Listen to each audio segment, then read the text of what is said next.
On n'arrête plus Škoda qui apparaît comme le joueur le plus en vue de l'équipe Volkswagen.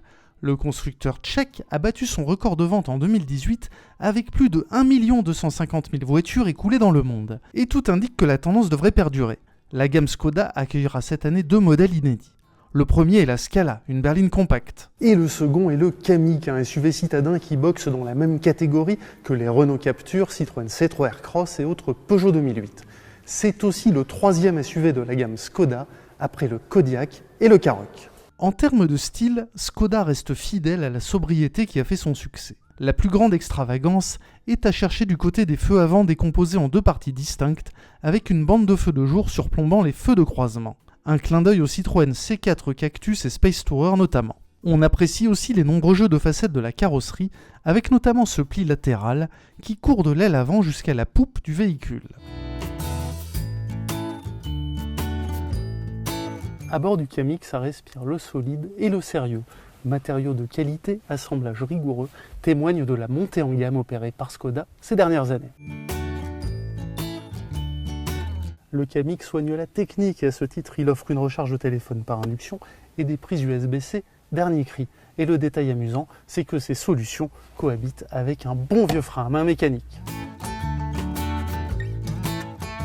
Au chapitre de l'habitabilité, le Kamiq est l'un des champions de la catégorie. Avec son empattement de 2,65 m, il assure un très bon espace aux jambes pour les passagers arrière. En revanche, l'assise des sièges n'est pas coulissante, ce qui aurait permis d'agrandir éventuellement le volume de coffre. Celui-ci s'établit toutefois à 400 litres, ce qui est une valeur tout à fait honorable et même dans la moyenne supérieure de la catégorie. On aurait apprécié que le dossier de la banquette arrière se rabatte en 3 parties, ce qui aurait encore amélioré les aspects pratiques. Comme d'habitude, on attend Škoda au tournant en matière de ces détails pratiques qui facilitent la vie de l'automobiliste. Et la mention spéciale à l'entonnoir intégré au réservoir de lave-glace.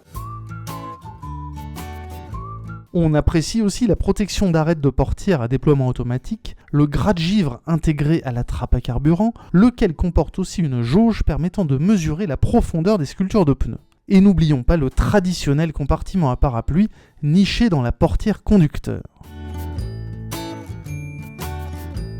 Côté technologie embarquée, le Kamiq pourra recevoir, en série ou en option selon le niveau de finition, des équipements tels que le freinage d'urgence automatique, l'assistance au maintien dans la file, le régulateur de vitesse adaptatif, la surveillance des angles morts, à quoi s'ajouteront la caméra de recul ou le parking semi-automatique.